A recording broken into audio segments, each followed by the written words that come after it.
Hey guys, tonight we're up in the reloading room and we're going to be putting together some rounds to fireform in a new rifle that I just had built.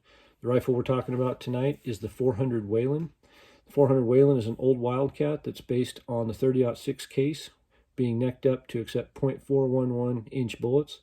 This is an extremely efficient cartridge. It'll drive a 400 grain bullet to about 2150 feet per second, maybe even a tad higher with some of the modern powders.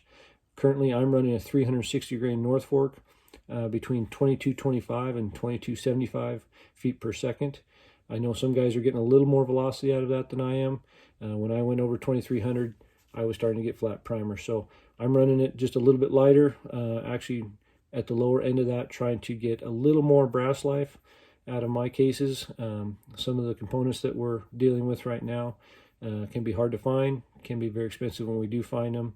And so we're trying to preserve that as much as possible. But my rifle, Montana 1999 action, Packnor 1 16 inch barrel, cut just over 20 inches, has front and rear sights as well as quick detach mounts with this Leupold 1.5 to 5x20 HS precision stock. The whole thing's been Cerakoted. Set this up as kind of a dangerous game type rifle for somewhere where I might encounter big bears and other critters like that. So very much enjoying the rifle so far.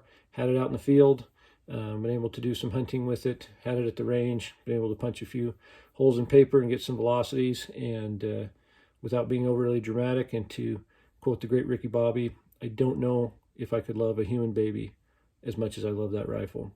It's really been a fun project. So let's make some rounds tonight.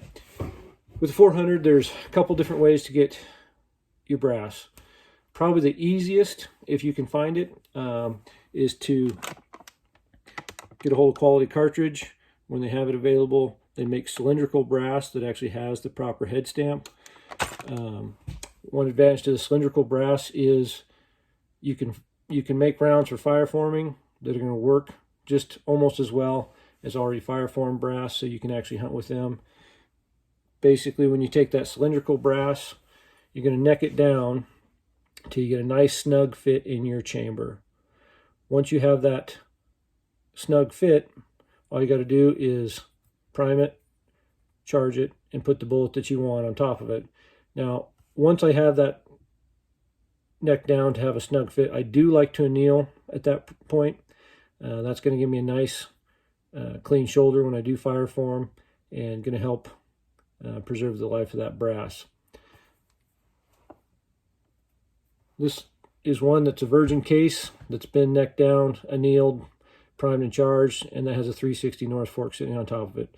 These are the exact rounds that I was using earlier this fall when I was hunting, and I was able to get adequate accuracy to hunt effectively within 200 yards, and had no trouble making hits on game from 125 to 185 yards. So definitely worked well with just the fireforming load.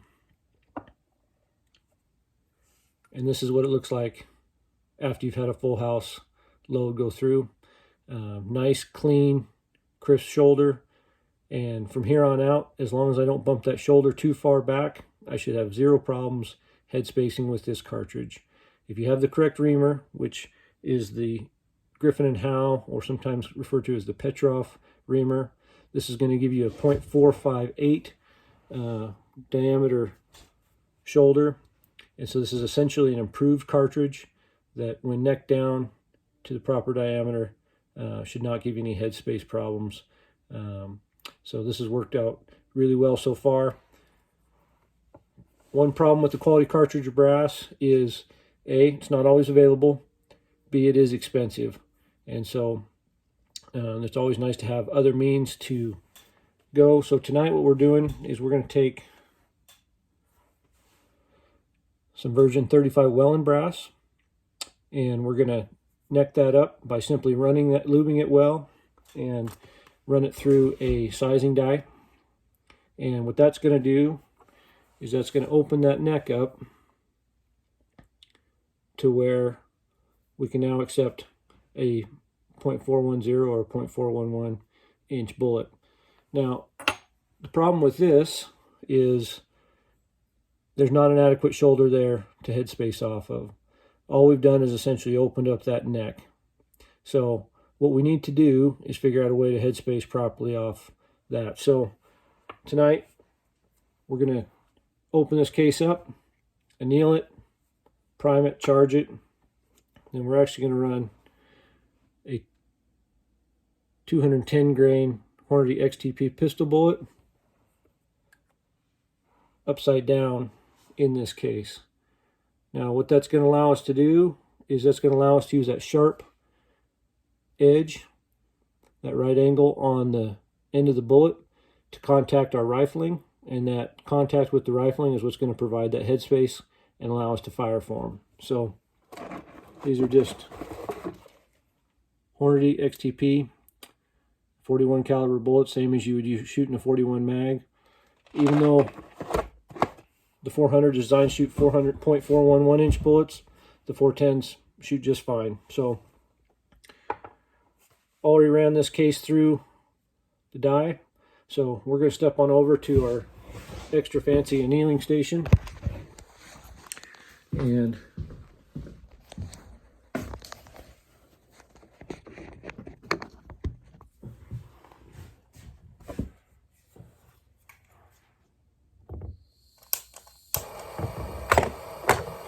so like I said, this is the extra fancy station. So power drill, 9/16 deep well socket, put the case in there.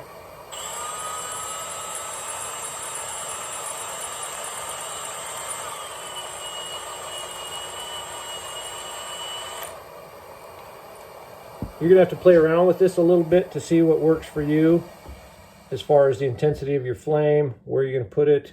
I find that if I put it right here at the neck shoulder junction, or where the neck shoulder junction will be once this is fire formed, for about 10 seconds, maybe a little more, it works adequately.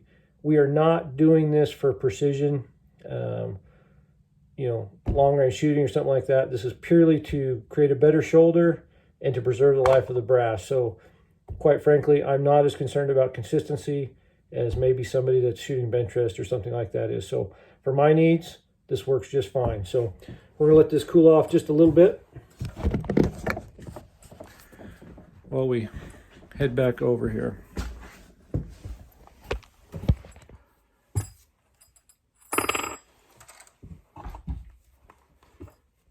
And it's already cooling off pretty well. So had a nice color change in there. Don't know if you can see it real well, but we're a long ways away from the case head, so got plenty of heat where we needed to have the heat.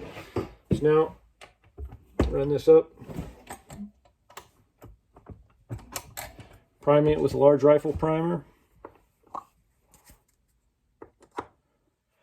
I was able to get some load data from a gentleman that has a lot more experience with this cartridge than I do on 24hourcampfire.com, and I'm using his recommended load, which is just over 50 grains of H4198 powder.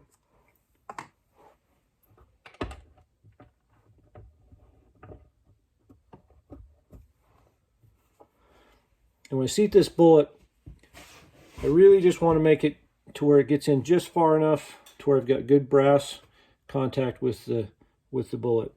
I'm not worried about exact seating depth because the action of the bolt closing is going to push that bullet in far enough to finish what we started.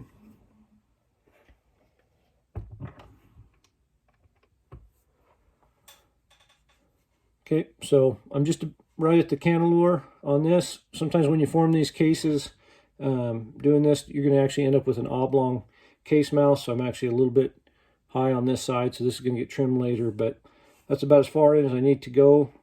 You'll be able to move this bullet around a little bit in this case to get it square, and that's okay. I want it just a little bit loose because I want that action closing to be able to drive that bullet to where we've got essentially zero head space where this is contacting the rifling. So now we're going to move over here. We're going to fire one of these rounds out the window, so you're going to hear a bang here pretty quick.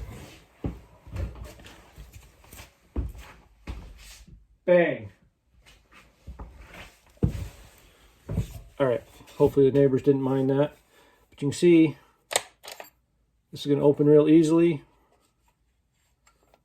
This case is going to pop right out.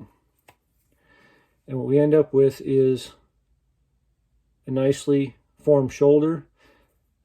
The shoulder